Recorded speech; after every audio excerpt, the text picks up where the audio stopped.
Welcome to Whiskers and Wishes, a special presentation of 13 News presented by People's Insurance Group. Welcome to Helping Hands Humane Society. Here at Helping Hands Humane Society, we have 500 animals here in our facility, and about 300 of them are available for adoption. This is Pineapple. She's about 6 months old, and she is available for adoption. Here at Helping Hands, we take in pets from Shawnee County and the surrounding counties. It's common for us to get in 50 to 100 animals a week. And so those animals, of course, our number one priority is to get them back to their owners. This is a very safe place for the animals, and so we want people to bring them to us, get them off the streets.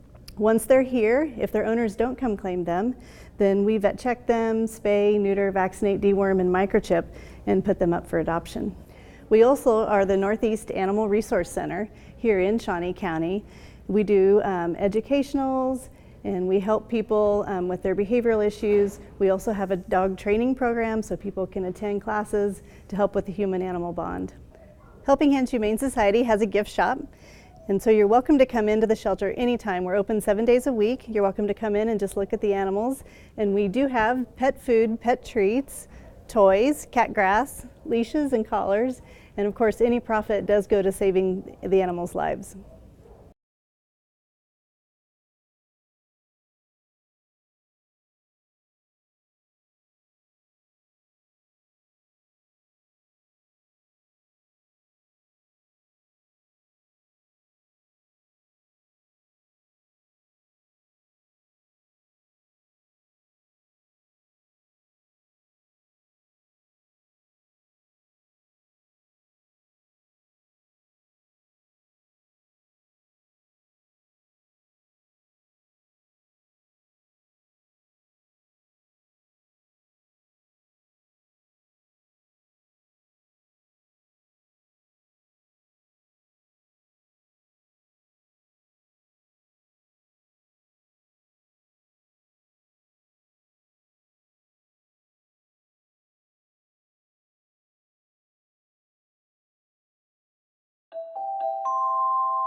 When people first come in, they do, number one, they want to look at the animals and see if there's anybody they're interested in. If there is, they have to come up and fill out an adoption profile, which just entails their information and kind of their lifestyle and type of animal that they're looking for.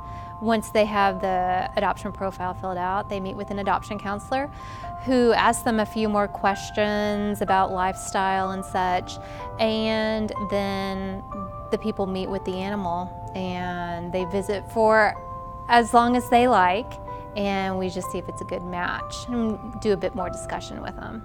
The number one thing people need to think about is how much time do they have. If they're at work 12 hours a day and then come home and have to take care of the kids and get the kids places, maybe a puppy who does require a lot of time may not be the best choice for them. If they have a really active lifestyle, they might want to look at more of an active dog rather than, a dog that just wants to lay around and do nothing. But if they do have a slower lifestyle and they're just looking for definitely a companion in the household, they may want to look at an animal that's a little older or a little slower in energy and such. So the number one thing to look at is your lifestyle. How much time do you have? People also need to consider, honestly, finances. Can they afford to have a pet? People often don't think about how much is it going to cost to feed this animal. The bigger the dog, the more it's going to cost. The bigger the animal, the more expensive some of the vet care is going to be. And people need to keep in mind vet care. Animals need to for sure go to their veterinarian once a year just for basic vaccinations and health exams. And that costs. So people do need to think about medical care. What are they going to do in case of emergency? Do you have funds set aside to give that animal the emergency care it needs? The point to the whole process of adoption, of going through, filling out the form and meeting with the counselor, is to ensure that people understand that this is a lifetime commitment. We're not just adopting the animal, just to test it out, to see if we really want an animal, and a couple weeks later decide, it's not really fitting our lifestyle, we're too busy for this, to bring it back. People need to understand when you're adopting an animal from us or from any shelter, the expectation is that the people are going to keep that animal for the animal's lifetime. The best way for the animal to stay in the home, though, is to make sure that the animal matches people's lifestyle. Fees on our animals are based on the animal's age. On your dogs, they're ranging anywhere from $75 on up to $250 or $300.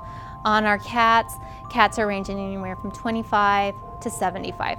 Again, pricing is based on an animal's age.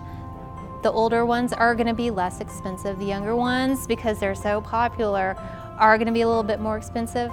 The fees cover all the vaccinations. We do basic vaccinations, and on everybody, if the animal is old enough, we do a rabies vaccination as well. It also covers the spay-neuter cost. And of course, I mean, it doesn't even come close to covering the cost of how much we invest in the animal and its daily stay here.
We have a wide variety of opportunities for volunteers here. Volunteers help with everything from making sure the kennels are clean and comfortable, animals have water, to providing enrichment, which could range from putting toys and treats in their kennels to getting them out and socializing, training, playing with them, doing walks, agility. There's a huge list of things. They can also help us get pictures and videos of the really cute animals to put online so people want to adopt.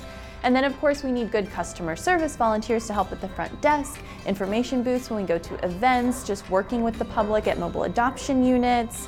So really it's a laundry list of things. We do have people who have maybe allergies to animals if they come in direct contact with them but still love animals, or don't feel super comfortable interacting with animals they don't know very well but want to support the shelter. Laundry is one of the huge things that is a daily task and a large task because we clean all of the bedding, towels, surgical cloths, all of the laundry every single day, so that's a lot. We can always use help with that. And then there's a lot of prep that can happen back in the volunteer room away from the animals that helps them eventually, like filling Kongs and freezing them to hand out later to the dogs, or creating enrichment items for the cats out of empty toilet paper tubes or socks or other recyclable items that we take as donations. We're going to be needing more volunteers to help with enrichment because we have a brand new enrichment program where there's an actual calendar. Every single day there's something different that the animals are going to get, which could range from just using wand type toys to help get the cat's attention and play with them, to putting their daily food in a special egg carton or bag or other container like a PVC pipe with holes in it so that they have to work to get that food out. And it just provides, it kills the boredom, makes them use their mind, gives them something fun to do while they're in their kennel. We would not be able to function without volunteers. If all of the volunteers poof disappeared one day, we would be struggling so hard because the staff is here to make sure the animals have their food, water, the medical care, but we don't have the time to provide every extra piece of enrichment or socializing which these animals need on a daily basis. And the volunteers do support us even in cleaning kennels and even in the medical center sometimes. So really, they're part of the team just like our staff members are, and we wouldn't be able to function without them. If you're interested in volunteering with us, you can go online. We actually have an online application now. You can fill out all of your information, submit it, then you'll receive info on how to sign up for an orientation. Or if you don't do the online stuff, that's okay too. Just give us a call, ask for me, Emmy, the volunteer coordinator, and I will get you a paper application and the information you need to get started.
We offer the foster care program here at Helping Hands for mostly moms and kittens, kittens that are under 2 pounds, moms and puppies, or puppies that are too young to be sterilized. We do have some behavioral cases that we need help with, mostly dogs that are kind of too shut down or just need that extra socialization.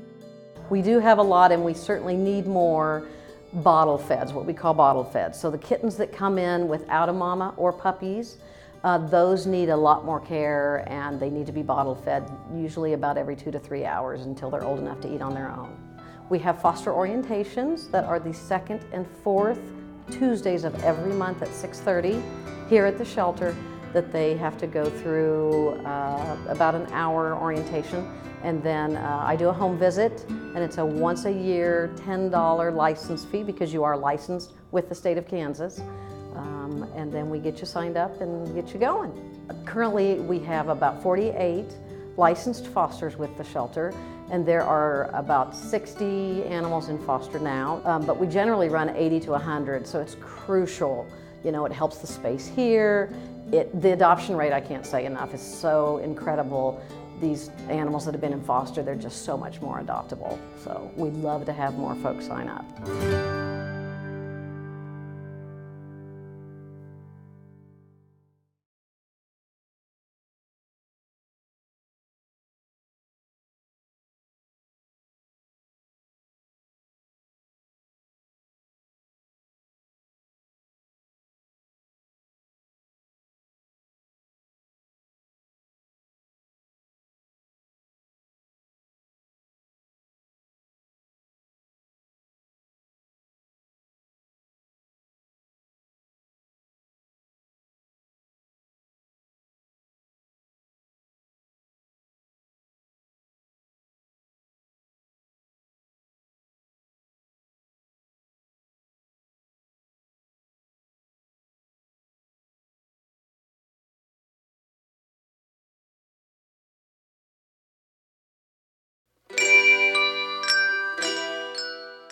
At Helping Hands, the main focus is spays and neuters, and then also the population health of the whole population we have here as a whole. All of the adoptable animals, all the animals coming in, that's what we're responsible for all of that. So pretty much everything from when an animal comes in to being adopted by the people in the community. If it comes in as a stray, it stays a little bit of time. Hopefully, if it's a stray, the owners can come and claim it. There's a 3-day stray hold. After the stray hold is up, and if nobody's claimed, then we go ahead and do a health check on them. And then if they're good to go for surgery, good candidates for surgery, we go ahead and spay or neuter them.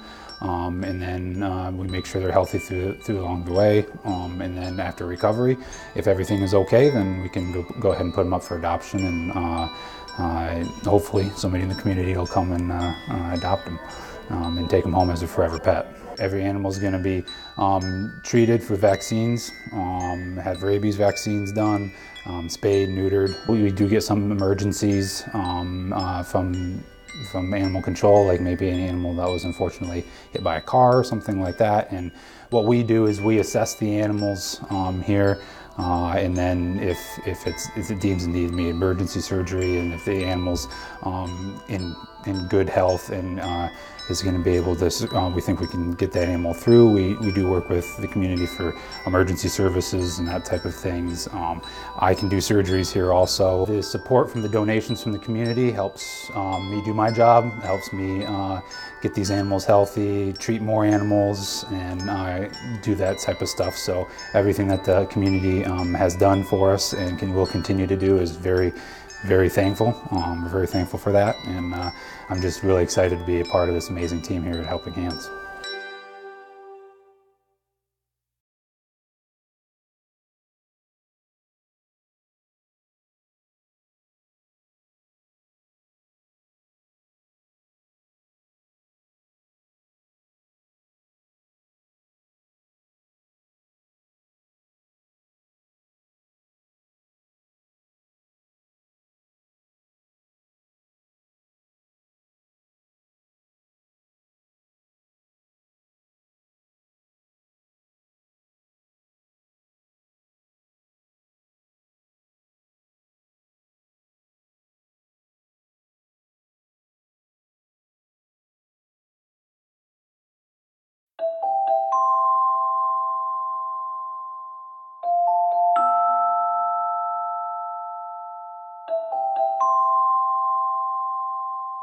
Each day, Nina Rolfe hits the streets Let's head that way.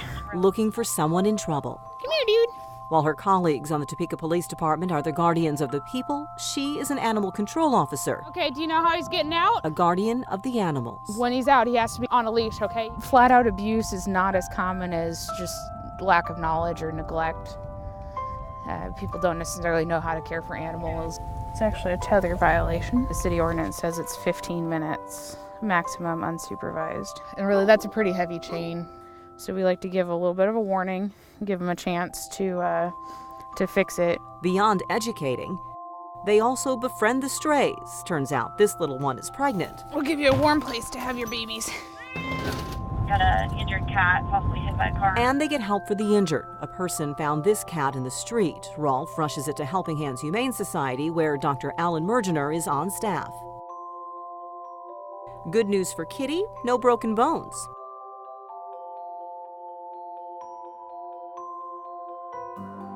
This dog was found abandoned 2 days earlier. It would typically weigh 70 pounds. He's less than 30. I saw a lot of animals suffer and continue to suffer. Lisa Pinkley heads up the unit. She's been an ACO for 31 years. If it wasn't for our department, who is going to save the animals? A couple years ago, Pinkley was the department. For 9 months, she was the only animal control officer. But with a renewed focus, it's moved into the law enforcement center with TPD and grown to 5 officers with new uniforms, new trucks, and new equipment. We're getting the animals treated quicker, we're getting medical attention quicker, and they're able to get to adoptions faster.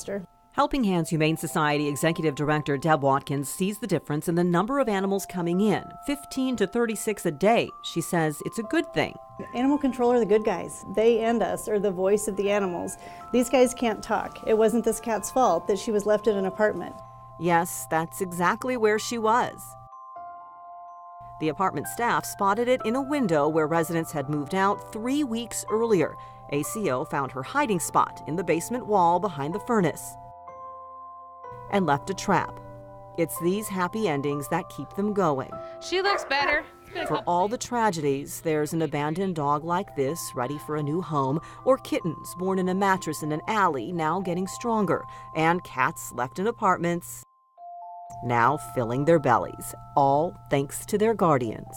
Instead of thinking about retirement, I roll up my sleeves and I know what needs to be done and I get the job done. The most rewarding part is knowing that I was able to get an animal out of its abusive environment and bring it to safety.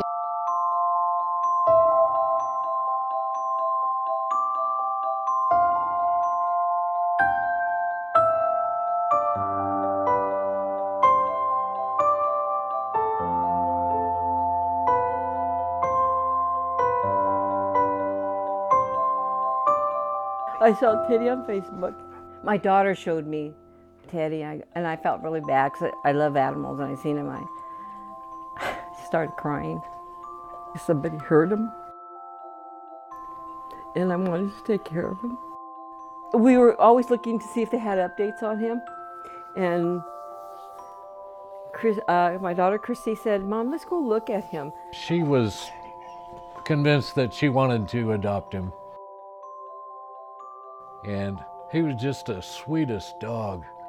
And just his story touched my heart that, you know, he'd been abused and had a terrible life. And you just had to love him. I wasn't sure I really wanted him. I wasn't, because he had so much energy, you know, and I thought, you know, we're old, you know, he has just too much energy for us. But I came home and we were talking about it. Then the next day we went to Menards and got a crate. We got a mattress for him, a little pad for him, and got toys for him. So I guess we were gonna get him. We brought him and we took him in the car. And he was so happy. He just looked so happy. He's become friends with everybody. He's not shy at all. And he's just fit in like he's always been part of the family. It's an amazing thing for a poor animal that had been abused, you know, to be so loving. How lucky he is, and how lucky we are that we have each other. But we found the perfect dog. Well, they all need a second chance.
The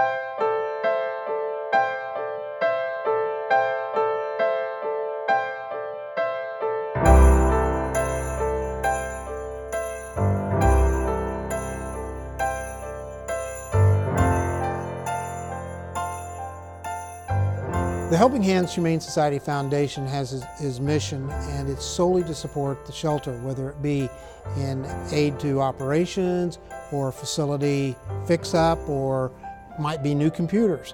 That's the sole purpose behind the foundation. And we're very fortunate in the fact that people do consider the foundation worth their will and bequest.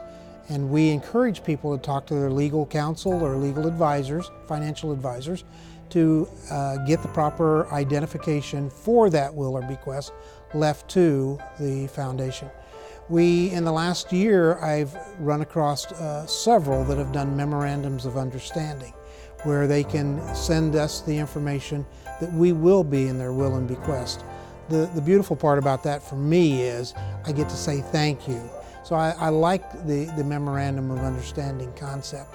It gives us an idea that someday we will be receiving a gift from this person. The other thing that I've done a lot is stock gifts. We at the foundation have the capability of taking a stock gift, having it transferred from their stock account into our stock account. And the nice part about that is there's some tax advantages to the folks for doing that. It's a great way of helping the shelter in the future. Since we moved into the new building in 2013, we've seen this explosion of operations. You know, it's the old adage, if you build it, they will come. And the shelter remains to this day taking in 6,000 to 7,000 animals a year.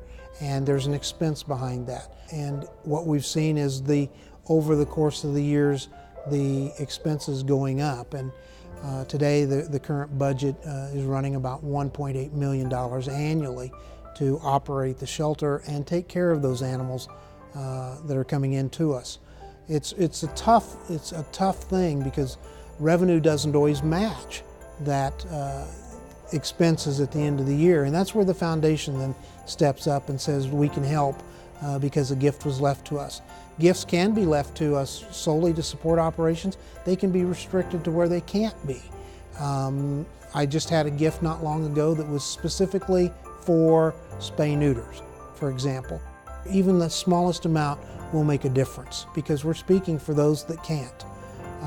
The 7,000 a year have to have a voice, and Helping Hands Humane Society becomes that voice for those animals, and we need the help.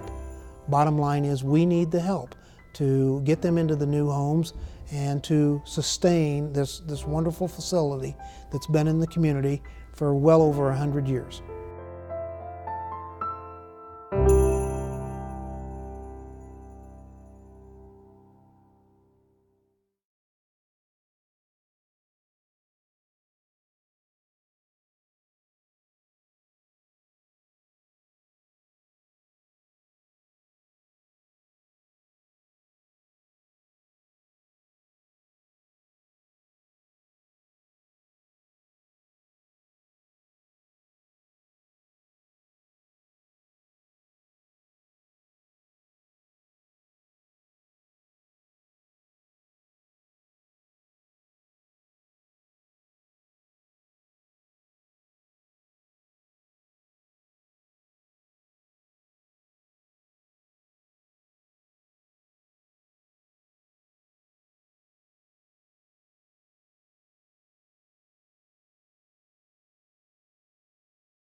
Thank you for coming to Helping Hands Humane Society. We so appreciate the support. We want to know that the public is welcome to come in at any time and come see our animals and see what great things we're doing to save lives. And hopefully you'll take home a pet and so it can be part of your family. Thank you.